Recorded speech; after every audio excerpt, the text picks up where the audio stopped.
Okay, so this is part 4 of me reading World Within a World, and we're on page 52 now. And the next passage is July 1st, 1955. Our experiments within the Earth's surface led us to believe that the fine vibrations which we carried with us in order to penetrate the denser substance were particles of light radiance or solar substance. In other words, they accelerated to a degree capable of penetrating denser fields, and were also capable of transmuting and transforming us, or transforming as they were transmitted. How they came to be in the exact degree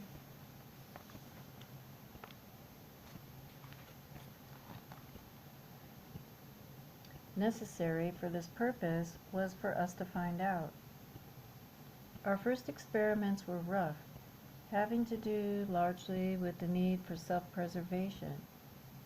Then, as we came to feel more at ease within our field, we came to realize that had we not been able to assume the auric vehicles, we could not possibly have attempted such experiments. We came to see and study our auric transmissions, finding within them the subtle radiations which, for instance, would cut through dense matter, would open channels for distribution of color tone. There seemed at first to be a cutting sensation, but as the harmony was established, this reaction disappeared, and instead we found our vehicles manifesting much as they might above ground, in the air, or elsewhere. We were light bodies of vivid color and extraordinarily musical tones. We knew no discomfort, but rather felt a harmonious, rhythmic state of being which filled us with elation. We found that the inner earth had an especially fluidic response, as though having so long contained its own vibrations, it was joyous and released to respond to the radiations from above.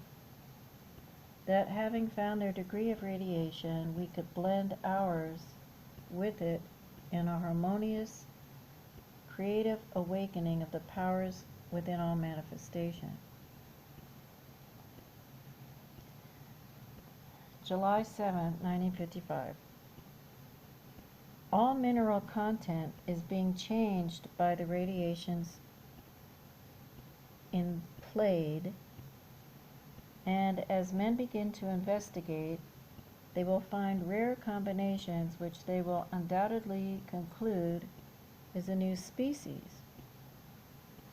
We have found all dense matter susceptible to the changing vibrations and capable of being transmuted into finer substance thereby. The diamond is a highly charged emanation of pure white light, converted into crystalline form by the action of the earth emanations. Those we found could be changed so that the content of the diamond crystal could become soluble, a stream of brilliant blue and white,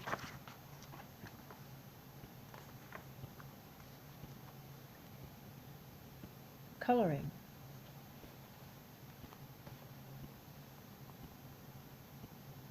We experimented also with other jewel-like manifestations and found that they might be converted into streams of pure energy, which would in turn make it possible to create higher forms of life.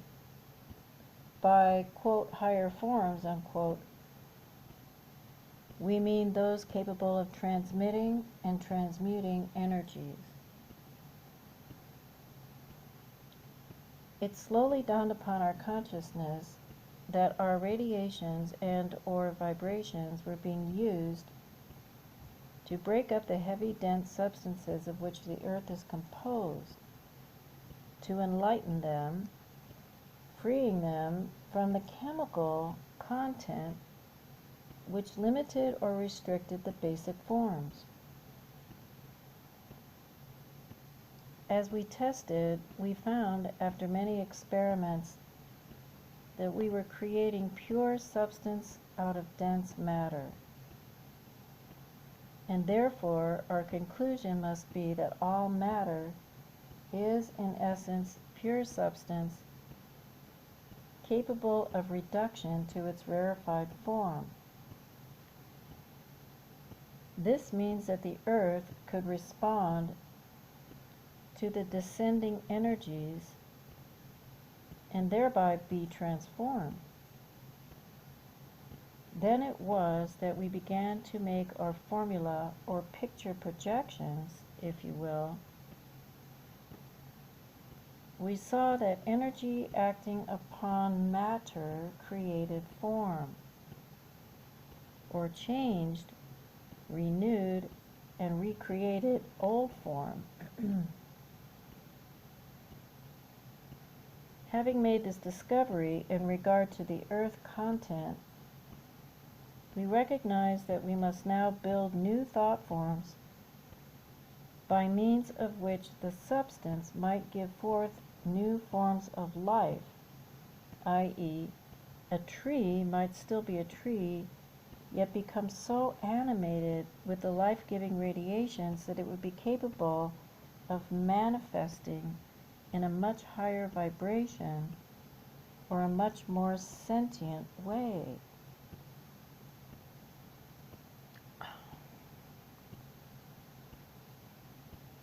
July 23rd, 1955. It was some time before we came to understand that we were dealing in substance, that it not only was that of which we were composed, but in its higher, more accelerated form was the light, with a capital L, that inspired the creation of which it was the form. This meant, of course, that all is light, and that it was the light acting upon itself in the degree of its radiation, which caused the manifestation in form. This again related to color and tone. At specific degrees of radiation, the light took on myriad colorings, and each one of these had a specific tone or quality which could be heard, not of course by the mortal ear, whose response to sound is very low, but which, in the higher octaves, was a symphony in color tone. This led to the premise that light must be acted upon before it becomes substance and takes form.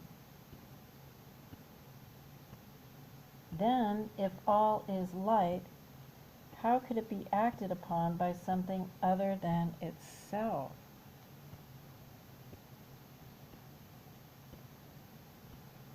Light began to relate itself to substance, and substance to form, according to a tremendous overall power which had a plan, and out of which came the universes of light, and by means of which they were sustained in order and in form.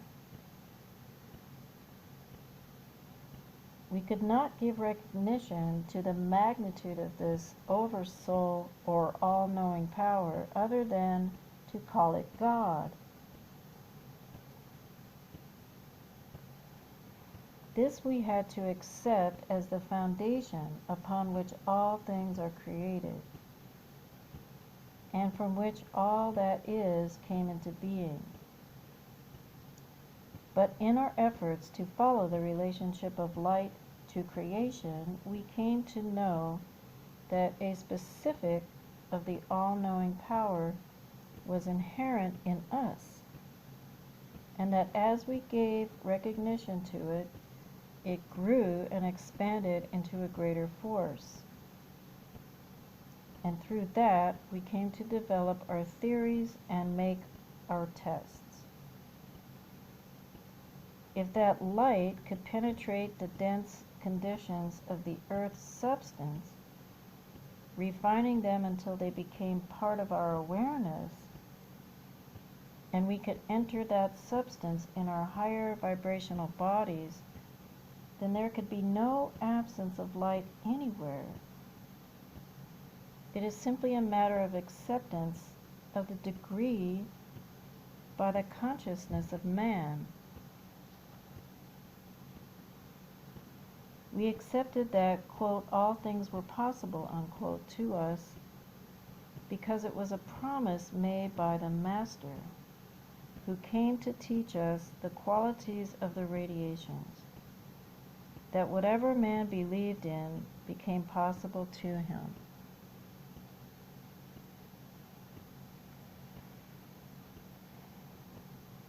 August 5th, 1955. We became aware as we continued our tests that certain colors had definite form, or rather could be used according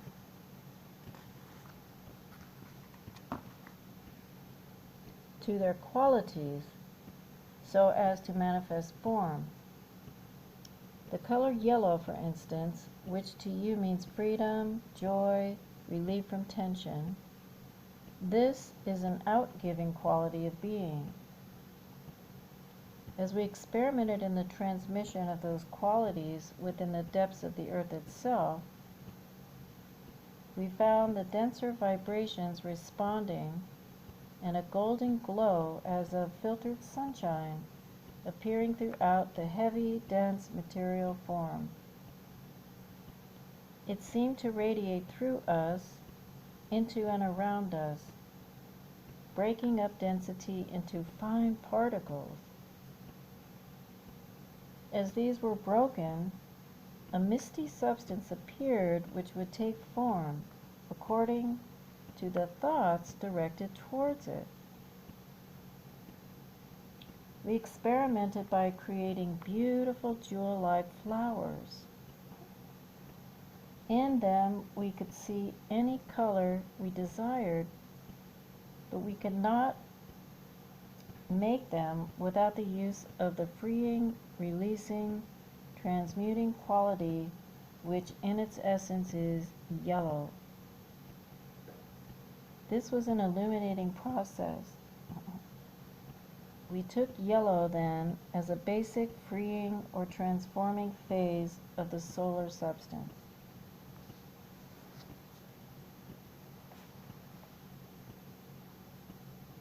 August 13, 1955.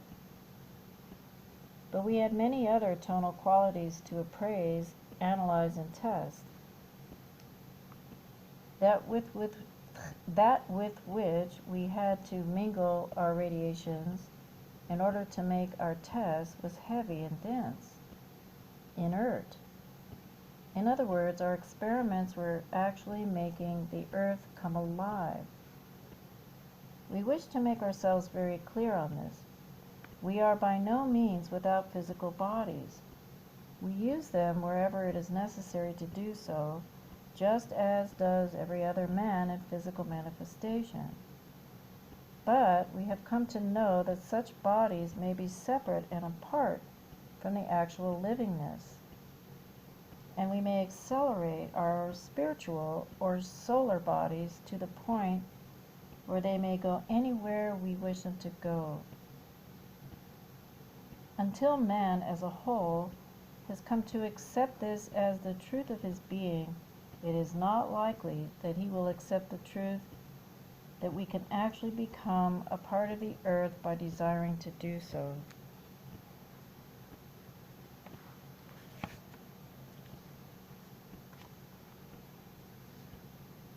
We continued our experiments to the point where we proved that the color tone known as yellow, yet containing many other variations of that principle, was actually the transforming agent in relation to denser vibrations. We compared it with the sunlight acting upon plant life, with the richness of newly minted gold, with as many of the forms of its manifestation as we could collect.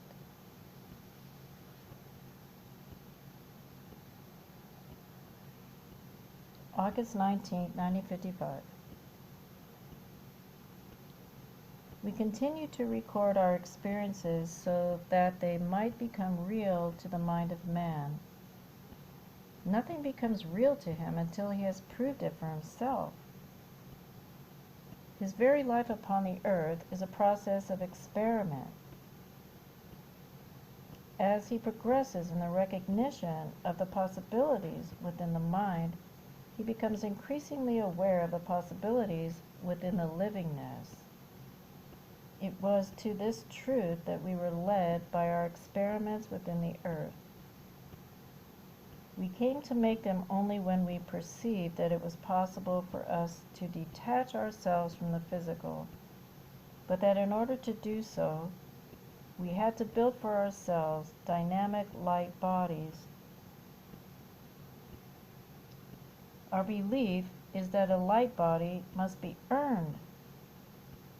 It is not awarded to an individual just by his belief in being good. He must learn to become dynamically conscious of the light, to wield it in the service of others, to be conscious of the powers contained within such a body, and to be aware that if misused, it will act as a destructive agency.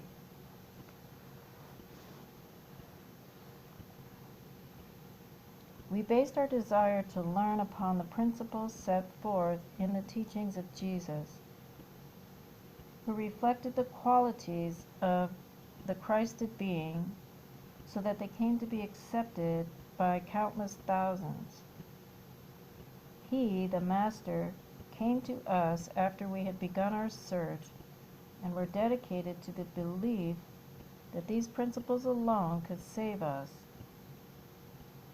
That he has appeared to many others after the search had begun is also true.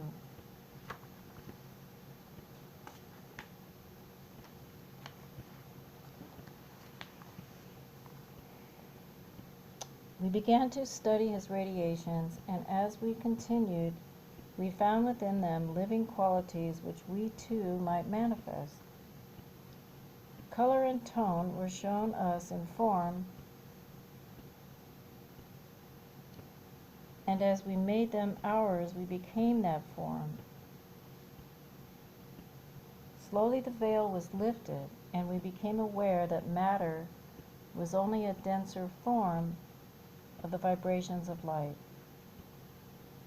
That all was the one substance, the eternal radiation of the one light, but that the degree of its radiation was the answer to the multiplicity of form.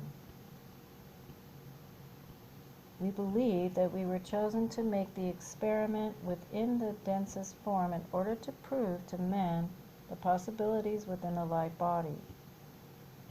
But first of all, we had to know of what the light body consisted.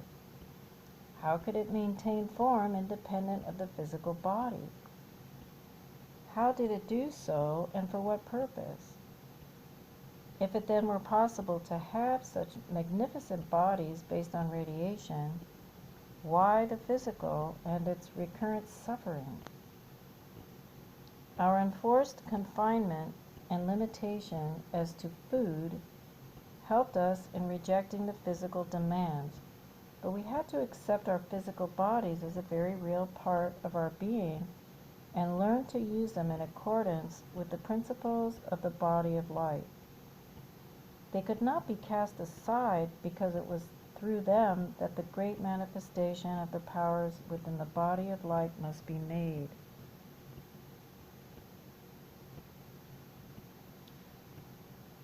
September 10, 1955. We are ready now to begin the presentation of our findings as they relate to tone as well as to color. By tone, we mean the reflection of the color upon the etheric light waves. It does have harmonious vibrations which can be heard by the attuned ear. Frequently in our work within the earth, we caught these vibrations and became so one with them that the tone was both audible and visible. Our first experiments were largely in the field of transmutation. We watched the effect of the radiations upon what is called matter and watched it dissolve into tiny particles of iridescent substance. It appeared to break and reform into a fine mist-like quality which much later became visible to our eyes as an infinite variety of color. We studied this until we became aware that it was the power of our own thoughts which caused this substance to take form, and that as it did so in varying shades and hues, we could hear these delicate, imperceptible wavelengths as they moved from one form to another. As we continued our investigation along these lines, we became aware that we were living in a world of wondrous harmony. Music was everywhere around us, and we began to be able to associate it with the various color forms. If we desired the beauty of flowers, we had but to think the thought of a rose, a violet, or whatever form we desired. It would appear in fragrant beauty beyond description, and the musical vibrations accompanying it would be those of utter harmony. We made a test on the thought of jewels, of crystal, of many other forms in substance, and always a transformation would take place, and we would begin to hear celestial music.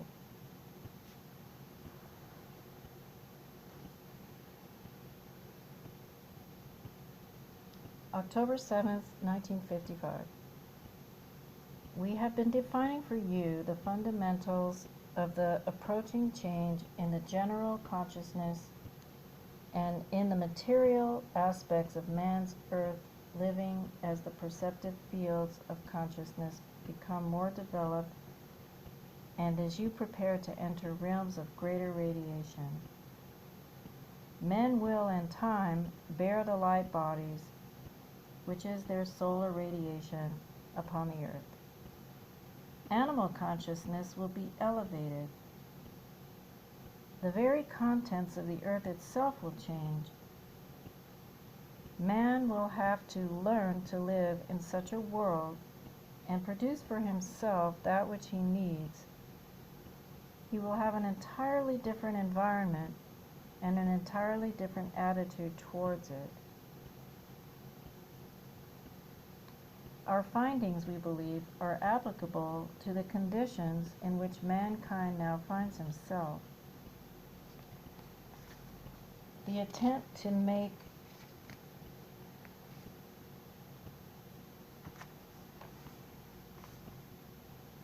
peace while still preparing for war obviously has no foundation of reality. The principal question which man now must ask himself is, how do I create peace? The answer is simple, but until his consciousness appropriates the qualities of peace, there will continue to be wars and strife in every department of his living. Peace is a quality of being which means harmonizing with divine law. Perhaps we can state it more plainly. That harmony exists as reality in the upper levels of consciousness, and man must reach those levels by means of his thought processes before he can experience harmony and manifest peace as a result. Peace, then, is a vibrational state of being. It has color, tone, rhythm, and balance. It has knowledge of itself as a quality of being, and from it all harmonies proceed.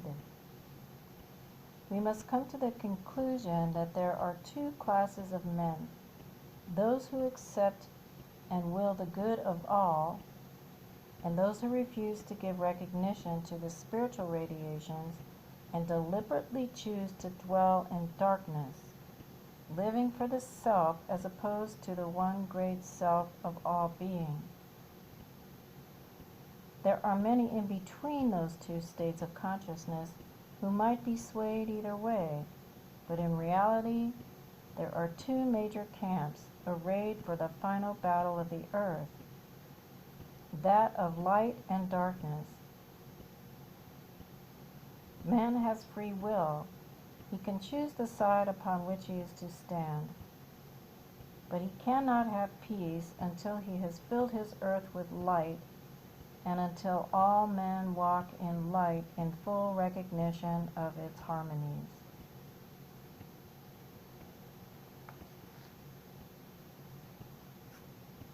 And that's it for today. I made a playlist where all these chapters are listed, I think, in order. Okay, thanks.